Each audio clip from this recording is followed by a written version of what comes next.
Innovation na makambo ya mpepo tope aviation na RDC. Compagnie africaine d'aviation CAA na mokuse alela yango minu na nenga kosakana te di et commandé domaine na ye après réception ya premier Airbus A330 oyo CAA yaka nango mikolo eleki yango nde sukisaka masolo ndimela ngai mwana Kongo ke CAA auti lisusu kobambola koko na botu na domaine aérien avec arrivée pe réception ya deuxième avion esika Airbus A330.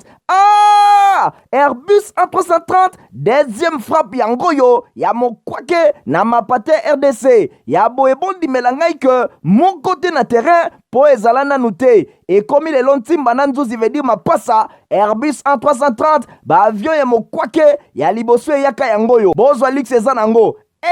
neti soki omatio kita na ote po confort nango eza na ba angle nyonso kobanda na bakiti na couloir na first class na classe économique et bongo bozo ya mibale yango yo nyonso eza na excellence pe noblesse moko hors pair boyeba pe bosimba ke Airbus A330 eza ba marque ba avion oyo bomodaka na international ba compagnie aérienne de renom pe crédible nde basalelaka yango bokokuta yango na bamboka lokola Allemagne veut dire na Machaft pe ba pays européen ebele kutu batu ya baaffaire pe mingi ya minene na monde mingi basalelaka yango po na kitoko pe bopeto na luxe na yango surtout mécanisme ya sécurité eza nango chaque siège ndenge kaka boza komona eza na mwa mini télé oyo kotalela bafilme ennui, fatigue, okotika la koyoka yango te USB na pointe pour na chargement ba téléphone tope ba utilité mosusu Airbus A330 ya mibale ya CAA ekomi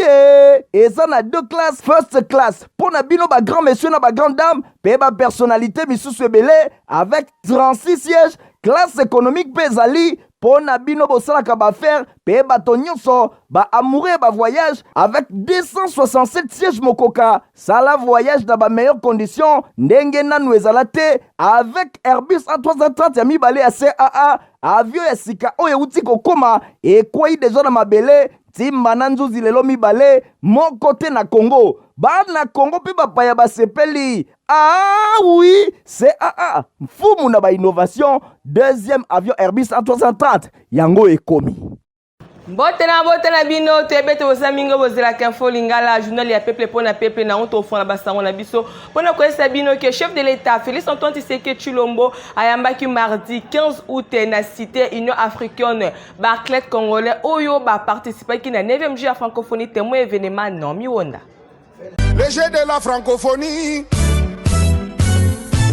Après participation na bango na ba 9e jeu ya francophonie, ba athlète congolais ba yamba maki epa ya président Félix Antoine Tshisekedi Tshilombo oyo apesaki bango dîner na honneur na bango mardi 15 août 2023 na chapiteau ya cité ya Union africaine. Na participation ya 361 athlètes pe 40 artistes oyo bazalaki alignés. RDC a eu 39 médailles, 4 na yango, 5 en or, 11 en argent, P23 en bronze. PRDC na 9e position na classement général. Oyo ezali mbala ya liboso po na mboka na biso. Nakoyambaka bango, chef de l'État, alingaki ko remercier bango po na honneur oyo basali na mboka. Malgré ba conditions difficiles ya préparation, des chefs de l'État asukisi koloba na bango ke bopesi mboka lokumu pe bopesi biso raison ya kotonga nyonso ototongi po na masano kitoko ya bilenge.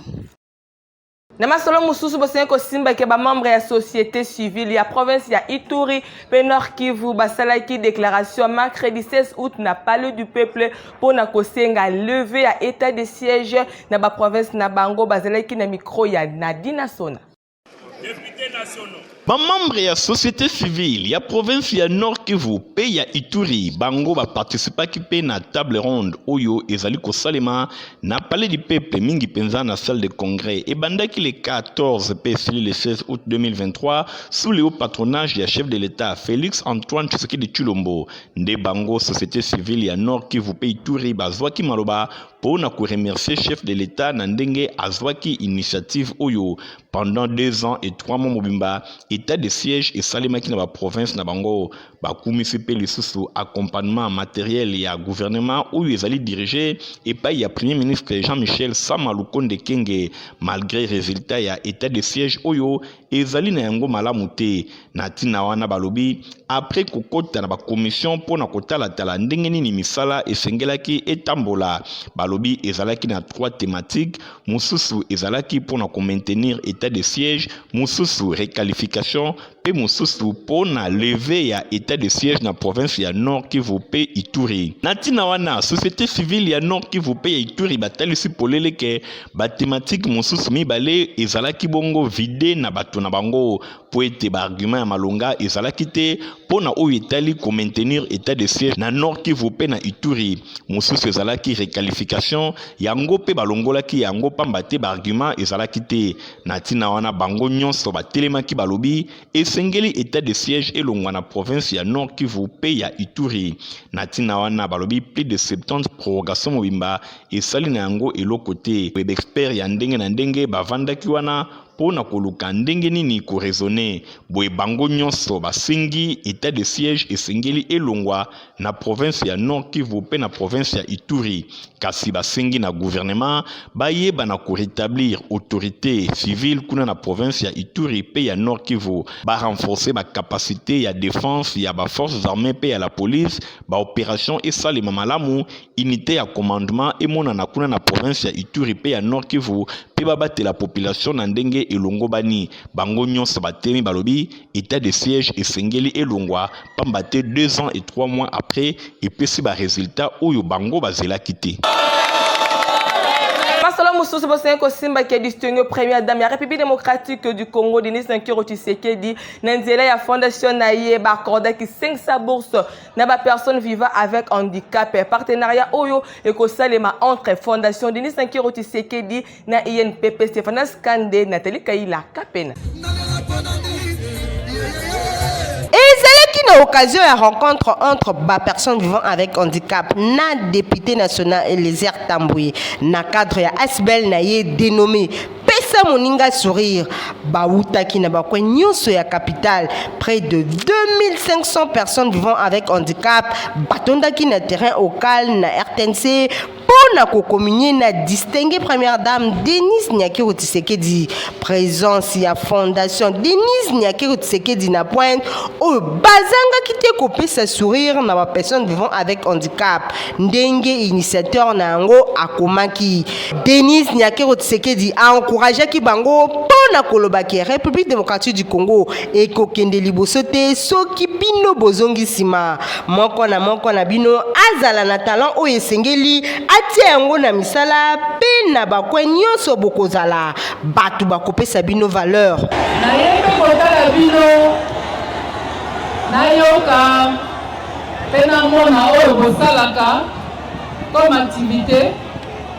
pe na yeba ndenge nini na koki koaccompagner bino mpo na ete bokoka kosan sortir na bafamille na bino na misala oyo bosalaka esengeni na bino bozala autonome bolanda formation talatina sur place et pour chef de l'État andimaki ko accompagner bango annoncaki action ya 500 bourses partenariat oyo ekozala na INPP bango pe na tour na bango bazangaki te ko présenter ba problème na bango et pas ya distinguer première dame nanzela ya porte-parole na bango kutu ba reconnaître ba effort au chef de l'État Félix Antoine Tshisekedi Tshilombo oyo atieli bango na ministère oyo ezali kozwa bango en charge avant ya kokende Denis Nyakiro Tshisekedi asepelaki na ba différentes expositions na ba œuvre oyo ba homme pe ba femme vivant avec handicap basalaki talatina bapesaki yango thème pona kolobaki handicap ezali fatalité te. Namasolo Moussous Bosenko Simba qui est président de l'Union des Patriotes pour la cohésion nationale Jean-Claude Dumbi a quitté qui na quartier Mama Mobutu pe na météo kuna na commune ya Ngaliema pona ko expliquer vision na ye na base oyo bazalaki kozela ye Stéphanas Kande na dina sona bazalaki wana compte ya Info Lingala. Awa tozali na cité Mama Mobutu kuna na Mongafula. Président ya Union des Patriotes pour la cohésion nationale Jean-Claude Dumbi akitaki ye moko na terrain kaka ndenge bozali komona na supervision ya monsieur Kevin oyo azali président communal ya UPCN kuna na Mongafula. Chouchou ya Lukunga soso ya pembe Jean-Claude Dumbi azwaki nanu ton yako expliquer bana cité Mama Mobutu vision ya UPCN oyo ezali ya développement kolinga pe ko soutenir bana ya mboka bazala autonome mingi ba oyo bazali na batalon UPCN bazali wana pona ko appuyer ba projet na bango awa ayaki pona ko concrétiser vision yango elongo na ba mama oyo batekaka deja mapa basala kabaji pe ba yaourt na nzela ya UPCN bakoma autonome Jean-Claude Dumbi azali vraiment soso ya mboka ya solo boyo kandenge a expliquer ngai kombo na ngai eza soso pembe ezali na babiloko mibale ya liboso ezali soso c'est pour dire que ngai nazali mwana ya Lukunga nazala Lukunga makambo na ngai nyonso tu nasalaka yango na Lukunga kati na batu na ngai nalamukaka na batu na ngai nakendaka mosala na batu na ngai nakolala kaka epai ya batu na ngai azali ko travailler sans retouche awa ayaki na quartier météo na espace Mama Lili kaka na même exercice si boyebi tina nini tozali kati na esika oyo tina na biso ezali ete bandeko na biso ngai elongo na ba oyo baza ko accompagner ngai bopusa biso botombola biso tokende wapi epai ba décision ya makasi ezwamaka mpona mboka ba décision oyo ezwamaka mpona bomoi na yo mpona bomoi ya bana na yo mpe mpona bomoi ya famille na yo mobimba alors bino nde esengeli bozala ba auteur ya ba décision oyo ya bomoi na bino makambo oyo ya kosala ete bato misusu bazwilaka bino ba décision to bato misusu badeside mpona futur na bino esili ezali nango facile pona bokoma na UPCN ya Jean-Claude Dumbi bolekaleka na avenue Isangi numéro 277 na commune ya Lingwala wapi epai siège social na bango ezwami.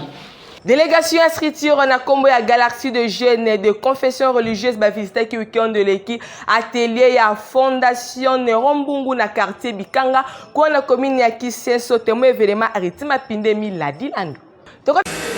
Délégation ya structure Babengi Bongo Galaxie des jeunes de confession religieuse GAJC na mokuse Asbel oyo ba visitaki weekend eleki fondation to ba atelier ya fondation Nerombungu bosimbake ezwami na quartier Bikanga na commune ya Kisenso na suka ya visite oyo ba membre ya délégation oyo na nzela ya porte-parole na bango Medive Fiti bango bazalaki impressionné balobi bamoni biloko oyo nanu bamona te ba matériel oyo bakutaki na ba atelier ya fondation Nerombungu ezali ba matériel moko moderne pe ezali implanté na coin oyo ezali enclavé na ville ya Kinshasa pour na kosasire na formation ya bana na section technique biologie chimie oyo bazali kotanga na complexe scolaire Mama Pemba pe na même fondation ba se retrouvaki na ndenge moko ya kitoko na ba atelier oyo ezali différent na oyo ezwami na ba école ya nzinga ba atelier oyo ezali koyamba ba adulte oyo ba sepeli ko apprendre mécanique électricité coupe couture informatique pe ba laborantin bango bazali kopesa pe formation médicale na kati ya bulimi à savoir na kati ya oyo nyonso ezali koleka kati na formation na bango na occasion wana ba visiteur oyo ba remercier ki pe ba féliciter ki initiateur ya fondation oyo asali mosala moko kitoko pona bilenge ezali œuvre moko social pe philanthropique honorable Nerombungu asali boye na cadre moko ya koluka kotombola éducation pe ko permettre ba jeune nyonso ba yeba na kosala mosala na ndenge ya malamu ba membre ya GAJC bango Asbel oyo ba sepela ki na opportunité pona ko lancer appel moko pathétique na ba jeune nyonso ya commune ya Kisenso pe ba commune nyonso ya ville ya Kinshasa en général ba yeba na kosala sa instruction na ba atelier oyo ezali vraiment bien équipé na matériel ya sika pe ezali biloko moko ya motuya po ete ba yeba na kozala former pe bazala utile na société enfin qui va contribuer na développement ya République démocratique du Congo bosimba ke kaka na atelier oyo masolo ya fait des sociétés bosenga kosimba ya population bafandaka na commune ya Kimbanteke pe na njili quartier 11 bazali bon na difficulté ya kokatisa ngambu na ngambu suite ya mauvais état ya pont oyo ya rivière ya Tanga. Reportage ya Ritkind. Population a habité soki alela epai ya nani awa tozali na Kimbateke na avenue Bateke po oyo bozali komona yango nde ekaboli Kimbateke na njili quartier 11 kasi botala bino moko eta ya pont oyo ezali population oyo bazali na bariske ebele mpo na kokatisa rivière Tanga. Nazawa na koma awa depuis 1970 na sikoyo ti na ne oyo tozali soki boye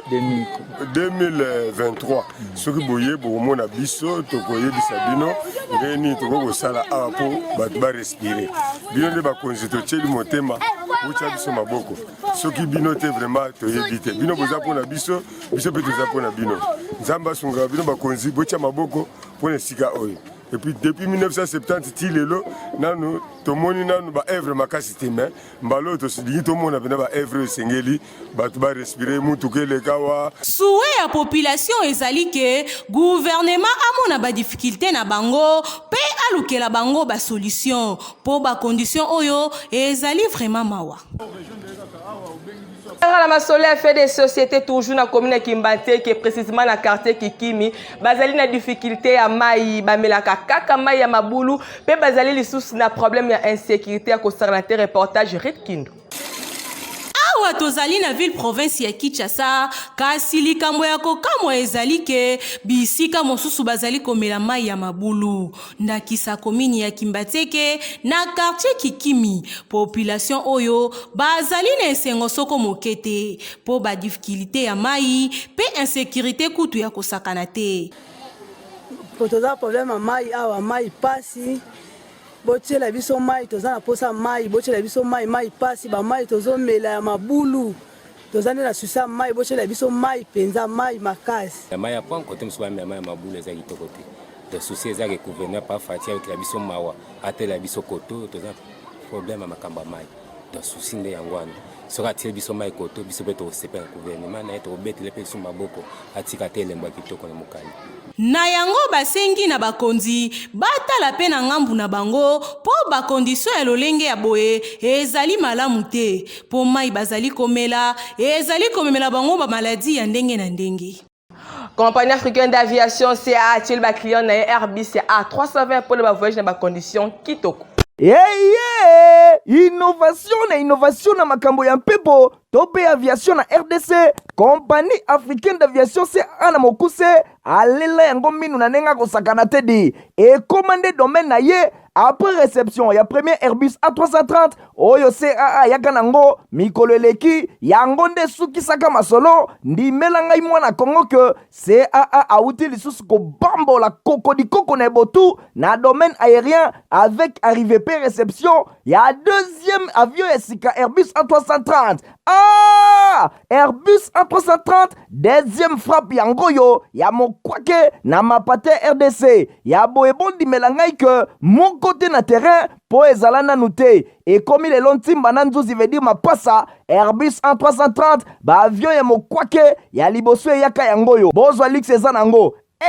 neti soki o matio kita na ote po confort nango eza na ba angle nyonso kobana na bakiti na couloir na first class na classe économique et bongo bozo ya mibale yango yo nyonso eza na excellence pe noblesse moko hors pair boye bape bosimba ke Airbus A330 eza ba marque ba avion oyo bomodaka na international ba compagnie aérienne de renom pe crédible nde basalelaka yango bokokuta yango na bamboka lokola Allemagne veut dire na Mannschaft pe ba pays européen ebele kutu batu ya baaffaire pe mingi ya minene na monde mingi basalelaka yango po na kitoko pe bopeto na luxe na yango surtout mécanisme ya sécurité eza nango chaque siège ndenge kaka boza komona eza na mwa mini télé oyo kotalela bafilme ennui, fatigue, okotika la koyoka yango te USB na pointe pour le chargement ba téléphone tope ba utilité mosusu Airbus A330 ya mibale ya CAA et combien eza na deux classes first class pour na bino ba grand monsieur na ba grande dame pe ba personnalité misusu ebele avec 36 sièges classe économique mpe ezali mpo na bino bosalaka baaffaire mpe bato nyonso baamoureux ba voyage avec 267 sièges mokoka sala voyage na bameilleure condition ndenge nanu ezala te avec Airbus A330 ya mibale ya CAA avion ya sika oyo euti kokoma ekwei deja na mabele ntimba na nzuzi lelo mibale moko te na Congo bana Congo mpe bapaya basepeli. Ah oui, CAA mfumu na ba innovation deuxième avion Airbus A330 yango ekomi. Tokota bwana basole ya religion bosenye ko simba ki ya Congo pour Christ CPC na mokuse et le rone évangéliste international Joscar Kiziamina bazabo kolengela campagne d'évangélisation na stade de Martyr na Kinshasa ko banda vendredi 18 août et dimanche 20 août 2023 et ko la bon le sambo pona mboka pe pona mabote na bomba dete na mungongo ya Nadine Asona.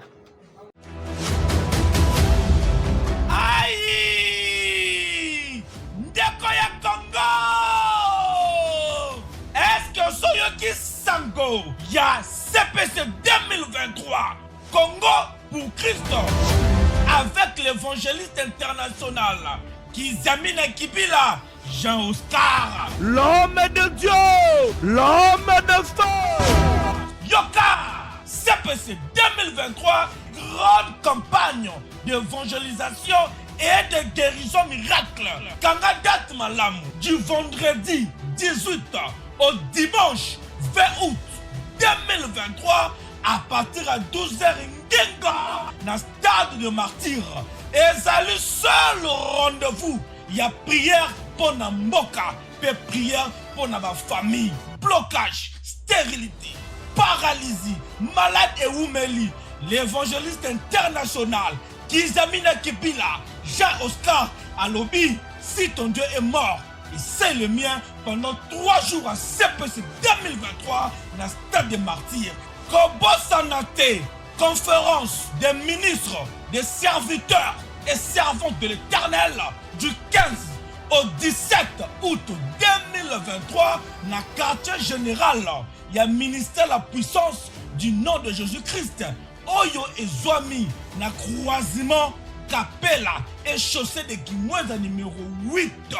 Quartier Yolo Sud,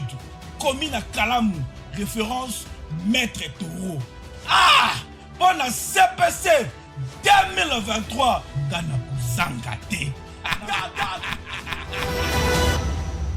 Olingaka basapato ya kitoko esika eza semoko na 7e limite na Petit Boulevard na place commerciale et puis papi papa Griff azabo kosala basapato ya kitoko ndenge etima pinde mi pe gortingi batalisia. Pasi na ngai eutako apio. Olingaka basapato kitoko, olingaka mokoto ya malonga oyo ekobimisa yo propre liboso ya bato nyonso. Esika eza semoko na 7e rue na commune ya Limete na place commerciale na Petit Boulevard. Tala malamu yeyo collègue ya bato nyonso basalaka basapato minene na mikili ya poto basapato ya kitoko oyo bino boyebi. Yeyo yemoko ayebi mosala na ndenge akosakana te bato nyonso bayebi. Collègue ya Jimmy Weston azali kosala koto na ndenge akosakana te. Nayebi ke chef de l'État Fachi Beton oyebinga na Kombo, oyebinga na Elongi, oyebinga na Moussaba. Moi je pense que c'est déjà quelque chose de bon. Puis oyebi batezaki na Limete. Toki na premier ministre nous allons na musée oyo kota palais du peuple obenga ngai tokutana. Mais tu le loka ba blocage.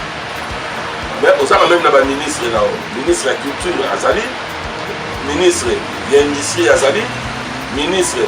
de la PMI Azali, PMR.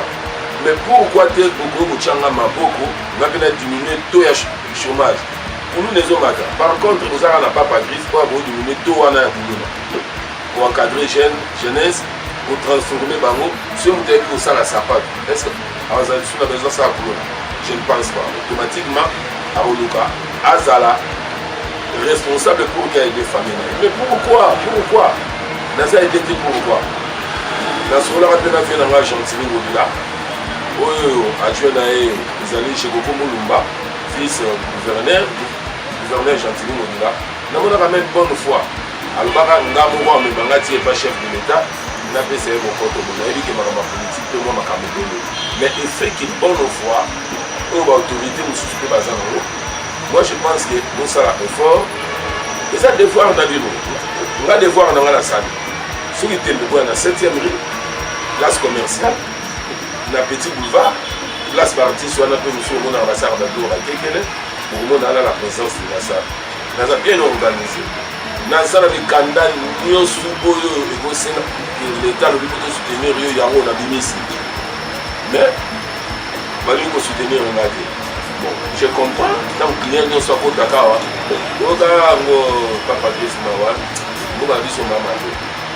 on va soutenir eux. Il faut simba science. Maintenant, dans simba science, on a vu la matin. Donc, je suis là, aux ala la fête, au dia batunion sur la fête, là t'as la pièce à aux ala mariage, là t'as aux ala sapin qui a mon nez, le colo la île. Il y a un ordinaire comme un roi est mort, le coca. Aux ala le roi est mort, on est comme un bolide, le colo la île. Il y a un salon. Dans sa réparation, dans sa fabrication. Donc, nayebi musala comme il se doit. Ota ki batte ça. Oyoki adresse ezase moko na 7e rue Petit Boulevard na commune ya Limete et pa wapi ba chaussures, ba sandales, ba mapapa ezali kosalema na ndenge ya kosakana te soki okoti awa obosani Italie. Libela. Tous les communiqués nécrologiques à l'alerte na mungongo ya héritier Mapinde. Pasteur Ferdinand Bikuka, Docteur Théo Bikuka, ba frère Peser, pe la grande famille Bikuka, bazana maoya koyebisa bandeko, liwa ya papa na bango pe oncle Bikuka bisu Pierre, oyo akufaki mokolo ya dimanche 13 août 2023. En attendant, programme ekozala communiqué. Famille bazali kosangana na mbeteke na avenue Bonheur na commune ya Mongafula Kimbondo. Nangambu mosusu recueillement eza organisé epa ya pasteur Ferdinand Bikuka avenue Louose numéro 20 bis na Mbudi entre Pompage na marché Mbudi.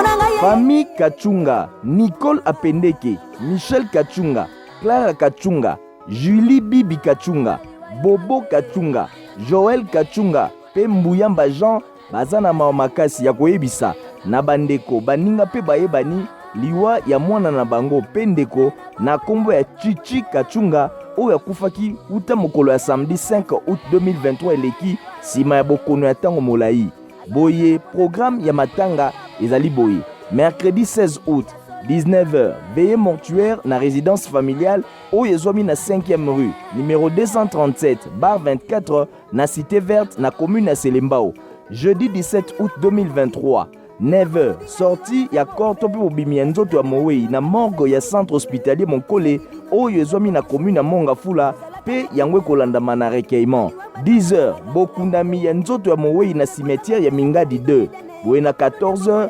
rafraîchissement et kozala bongo na résidence familiale. Ticket eliebisi oyo ekomela bato nyonso bayebaka Chichi Kachunga. Molimo na ye epema na kimia. Nenzeli ya communiqué nécrologique on est au bouclier journal ne bolinga mingi folinga la journal ya peuple pona peuple na to kabala bongote santo photo pe sa merci mingi na gortinga za kibona siba caméra montage c'est bon na Christian Kanga Ben bose ko yeba ke journal za ki superviseur na moko héritier Mapinde misu connaisseur Ternas Kelman de côté na mikole zali koya. Au revoir. Innovation na makambo ya mpepo tope aviation na RDC compagnie africaine d'aviation c'est ana mokuse alela yango minu na nenga kosakana tedi et commandé domaine na ye après réception ya premier Airbus A330 oyo CAA yaka nango mikolo eleki yango nde sukisaka masolo ndimela ngai mwana Kongo ke CAA auti lisusu ko bambola koko na botu na domaine aérien avec arrivée pe réception ya deuxième avion esika Airbus A330 Airbus A330 deuxième frappe yango yo ya mokwake na mapate RDC ya boebondi melangai ke mon côté na terrain po ezala nanu te et comme les lontimba na nzuzi veut dire mapasa Airbus A330 ba avion ya mokwake ya liboso yaka yango yo bozwa lix eza nango neti soki o matio kita na ote po confort nango eza na ba angle nyonso kobanda na bakiti na couloir na first class na classe économique et bongo bozo ya mibale yango yo nyonso eza na excellence pe noblesse moko hors pair boyeba pe bosimba ke Airbus A330 eza ba marque ba avion oyo bomonaka na international ba compagnie aérienne de renom pe crédible nde basalelaka yango bokokuta yango na bamboka lokola Allemagne veut dire na Machaft pe ba pays européen ebele kutu batu ya baaffaire pe mingi ya minene na monde mingi basalelaka yango mpo na kitoko pe bopeto na luxe na yango surtout mécanisme ya sécurité eza nango chaque siège ndenge kaka boza komona eza na mwa mini télé oyo kotalela bafilme ennui, fatigue, okotikala koyoka yango te USB na pointe pour na chargement ba téléphone tope ba utilité mosusu Airbus A330 ya mibale ya CAA ekomi